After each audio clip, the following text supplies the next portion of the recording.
get a sneak peek on how this will look. Check this out. Oh man, this looks so good. All right, can't wait to put it on. Check this out. I got a black Supra now. No, I'm just kidding. This is Vin. Check it out, Vin. What's up, everybody? You guys probably have seen his YouTube channel. If not, you know, I'll put his link down in the description below to his channel. He's got a Supra. He used to have an M4. Also used to have a Subaru. Just like a lot of us, huh? But yeah, we have an install today. We're doing some Fenders. Just to give you a preview of what we're doing today, these are I got the imitation EVS Fenders. Mine are not the EVS Fenders, mine are from Rexpeed, but this is a preview of how it's going to look. You know, Vin's done it, so I figured I'd advise him on the install. So I figured, you know, let's just go ahead and do this. I'm a professional now. Yeah, we got the car in the garage. It is freaking hot today. It's what, about 85 degrees today? I know people in the, you know, in the south probably like, oh, that's cold, but for us, it's hot. It's hot. Considering last week, it was like 50 degrees, but anyways, we're just gonna shut up, get to work. All right, so what we're gonna do first, or what I told JR to do first, is we're gonna jack up the car from the rear, because you're gonna need to use jack stands in the front to be able to take off the inside fender liner. And you're gonna, you know, during this install, you're gonna reinstall it, take it off, reinstall it, because you wanna cut it to fit perfectly with the fenders. So having a jack or a car jack in the front is really gonna create an issue there. Jacking up the rear. All right, we just took off the tire off. We're just getting these things off, which is super easy. Yeah. There's little push pins, right? Push pins. Yeah, that's it. And then inside here, I forget how many we actually have to remove, but I believe it's a 13, 3 of these, and then a couple 10mm bolts, both inside the fender well and underneath as well. Okay. I think there's about 2 under there. On the bottom? Mm-hmm. Okay.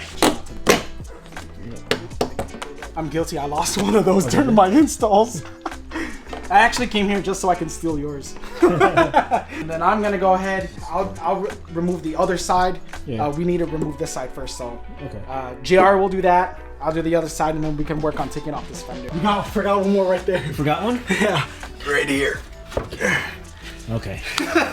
So, first time taking this fender liner out, you know, it's kind of tricky because this fender liner goes all the way, down to back here. Mm-hmm. So there's a whole bunch of 8mm.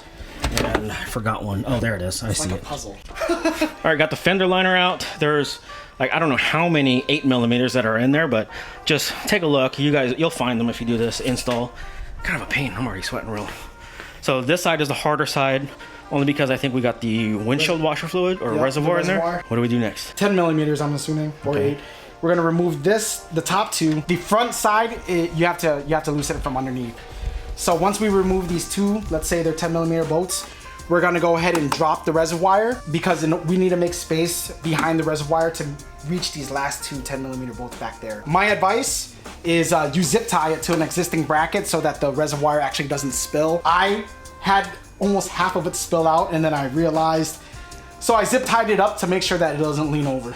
Oh, gotcha. All right, I went ahead and took this 10mm off. It's got a bunch of goop on it, so all we did was attack it with a knife and a flathead, and it came right off pretty easily. Oh, we have the bolt inside, right? We have 2 bolts inside, so first thing we're gonna need to do, we're gonna need to loosen up the reservoir. Forgot what size those are. Let's just assume those are 10s, just like everything else. There should be one 10mm holding this up. You're gonna loosen it and hang it with a zip tie. Once you hang it, you're gonna be able to use an extension to get the last 2 10mm, one being right here and one being right here. Loosening up the reservoir.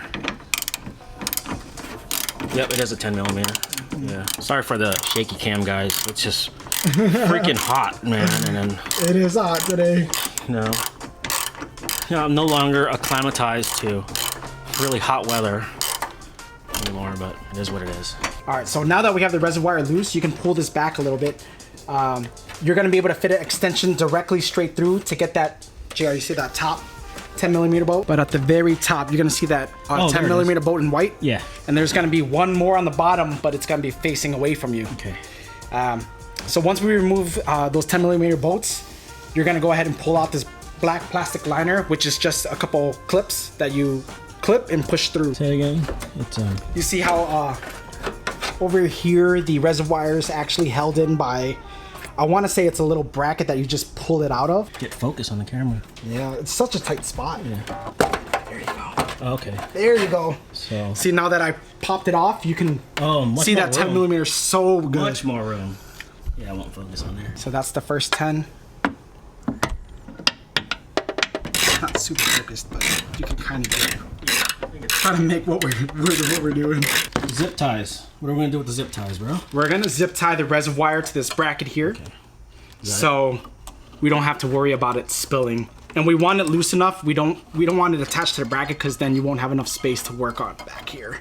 So right here too, what I was trying to explain, you see these little black tabs? There's 1 and 2 and 3, one at the very bottom too. So right here, to remove this black piece, there's gonna be 3 push clips, I guess. All you have to do is squeeze the clip and push out. And you have to repeat the process all the way down. Okay. My hand's too big. Pliers would help. There's not enough room to like actually squeeze it. So the long needle nose pliers for the bottom. Boom. Okay. There's actually another thing we have to do now. So in order to get that 10 millimeter back here, this black side skirt, I guess, is attached to the fender. Okay. I don't know how to explain the clips. Oh, okay. You see these push clips again. Yeah. So that one's not fun to do either. Yeah. But once we remove that, then the hardest part is removing this last 10 millimeter bolt back here. So, all right. And this is the hard side. Yeah, this is the hard side. So once we finish this side, that side's gonna be much easier. All right. So what we just do? We didn't film it. Sorry guys. There's little black clips at the bottom that you want to get with the flathead. So it's there. It's hard to see. Yeah, you push it down and you pull the fender out. This install is really hard to film, so I apologize for that, guys. But you guys will see it. Those 3 black clips. You just push down on it and it pulls out. Okay, so what we got next? The worst part, you see right at the top of the ratchet, that 10 millimeter facing inside. Okay. You need to fit a 10 millimeter ratchet back there and loosen it up. When I did this install, it took me 2 or 3 hours just to fit the 10 millimeter ratchet behind. Oh yeah. But I got this done in like 2 minutes. Yeah. So we got it. Now we're just loosening it up. It's just trying to fit the tool in there is the hard part. Yeah. So wow, you're so lucky. It's not. I seen one video they made it look really easy, but it's a little harder than what people say it is. But how do you get that thing back in though? So you see later when we get, a lot of people don't reuse it, but what they do is they just flip the bracket around so you can go ahead and so we get tighten it from the inside. Yeah. Okay. I don't know why they didn't do that from the beginning, but okay. Break time. It's almost out. It's almost out. All right, man, you almost got it, bro. Yeah. I think I'm just gonna pull the fender out. There you go. Oh, show them up close. This is literally what we mean when removing the fender. You have to fit this 10 millimeter behind it somehow. Yeah. And on top of it, and you barely get enough clearance. What the hell? Oh. Luckily you have that. It's very small. Oh. You know. Good thing I brought that. Because mine would never fit. But yeah. Okay. These are the black clips I was talking about earlier that you need to push down in order to get the fender out. These black clips.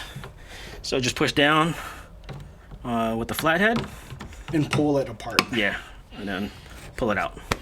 Cool. Fender's out. Fender's out. Now this is the easy part. So once you remove the fender, you can go ahead and take the little bracket off from the stock fender. And what we're gonna do is you're actually just gonna flip it around and put it in like this. Gotcha. Okay. So now, when we reinstall the fender, or if you ever need to remove it, you can just zip it off. Yeah. With the easier way. Okay. All right, let's go. Got the brand new fender right here. Honestly, it fits pretty nice if it's the same. So all we have to do is first insert those bottom tabs. Okay. And then into the side skirt. Yep, into the side skirt, and then line everything up, and then just bolt them up. It's pretty easy from here. Reverse is just pretty much reverse engineer. Just make sure you flip this bracket right there, and everything should be a breeze. All right. So reverse process. Got that tightened. Just hand tight. This camera won't focus. All right. Cut the zip tie now. Actually, I think you got to get that top one too. Actually. The top one? Yeah, the top one too. The top one. Remember that? Right here. Oh, okay. Because once we push this in, we're not going to be able to reach behind it. Gotcha. Okay. Get this one in. I don't know if you guys can see that. This middle bracket. All right, so that's done. Oh, wow, that fitting pretty good, huh? It's fitting pretty good. I think it's fitting really pretty good. Not bad. Okay, now what? So now we're gonna cut the zip tie on the reservoir. We're gonna mount the reservoir back on so that we can go ahead and mount the top two, bolting the last two up here, and essentially we're done. We're gonna I'll talk about what we do afterwards when we're done with that. All right, plastic piece goes in next. How's this go? Like this? Yep. You slip it in here, and then push it through. I have to stuff it in there and press it in. Does that look right? Oh, I saw it. That one. Does that look right? Yep, that's how it goes. Maybe we can use the extension and just press it in.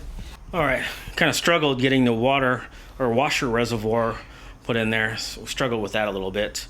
So otherwise, everything's looking good so far. This up here is a little bit tight. It's not reaching. I don't know, maybe it's just a little bit too short. Or we might have to loosen up these bottoms, but yeah, it might. I think if we'll see how far we can stress it without breaking it. Yeah, so I think we're afraid of breaking it, but so far, so good. All right, time to cut. Got the Dremel out. Hopefully I get it right. Hopefully I don't jack it up because I don't want to order a new fender liner. But let's just do it.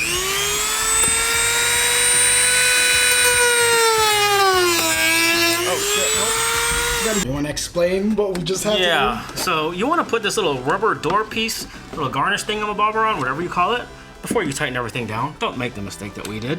Now we have to undo the top two pieces in order to get this thing in. Oh well, this is learned.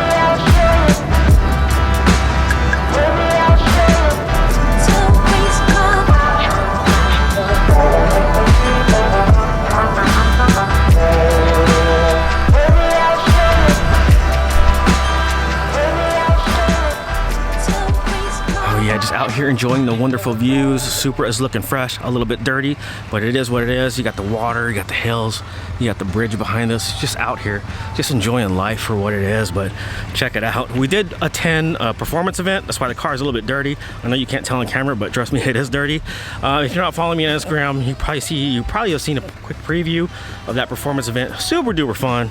I wish to attend more in the future. Some track days, of course, scheduled in the future also. That's gonna be super duper fun. Super eager to take the Supra back out on track. So with all that said, let's give you guys a quick side view profile of these Fenders and give you my thoughts, my initial thoughts of these Fenders. Now, I didn't think I was gonna like this carbon fiber look. I just thought it was just too out of place, but it's really, really starting to grow on me, guys. So why didn't I get it painted? Well, the body shops here in my area are backed up. They're talking about 6 to 8 weeks to get these painted. I just don't know why, but I totally understand, you know, really a low priority for them. Whatever, it is what it is. So we decided, you know what, let's go ahead and throw the carbon fiber fenders on. You know, if I don't like it, we'll just go ahead and plan on getting it painted in the future. So this is where we are at now. But yeah, the carbon fiber look really is growing on me. I didn't like it at first, guys. I really did not. But now looking at it, I don't know. Might leave it carbon fiber. Still undecided. Check that out. Good thing we got everything PPF'd right here. Of course, I was worried about rock chips, you know, with this exposed area, throwing rocks, you know, on the side of the body panel. Haven't noticed any rock chips just yet. But yeah, thankfully, highly suggest getting paint protection film installed on these, because the tire is just gonna pick up or kick up rocks right there. Oh, I almost tripped, guys. It really does look aggressive. It almost kind of makes the body look a little wider than it really is. But I don't know. There are other fenders that are out there for the Supra. This is probably the more aggressive one that's out on the market right now. And you know what? Carbon fiber, paint match, it's really up to you. So these carbon fiber fenders are about $700, and I only had to wait about a couple weeks to get them. So if you guys are interested in fenders like this, I'll put a link down in the description below. So as far as the fitment issues, we didn't really have any. We did adjust the front driver's side fender.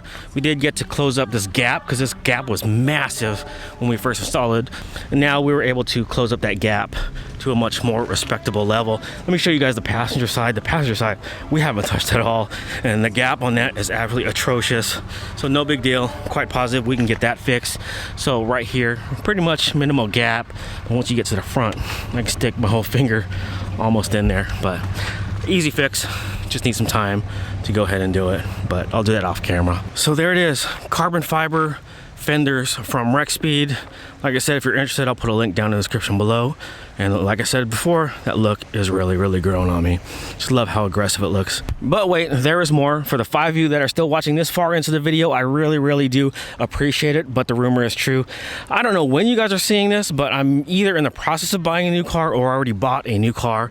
And, you know, to be perfectly honest with you, I don't know if this is a car that I'm going to be creating content with on the channel, only because coming from the Subaru world and knowing Subaru owners, I'm not trying to sound like a dick at all. So, you know, I already know that I'm gonna get backlash, you know, for buying this car, you know, learning my lessons from owning, you know, the Type R, you know, and the Supra. You know, this car is just something that I just want to enjoy. And you know what, without pressure from the internet, I should just leave it at that. So, you know, it is what it is. I know some of you guys have mentioned I should trade in the Supra for a 2022 WRX. Oh, hell no! I'll tell you right now, that is not going to happen. I absolutely love driving the Supra. I think it's a fantastic car, automatic or not. So for the 5 of you that are still watching this video, I really do appreciate it. And you guys are awesome. Stay awesome, and we'll talk to you guys later. Peace out, guys.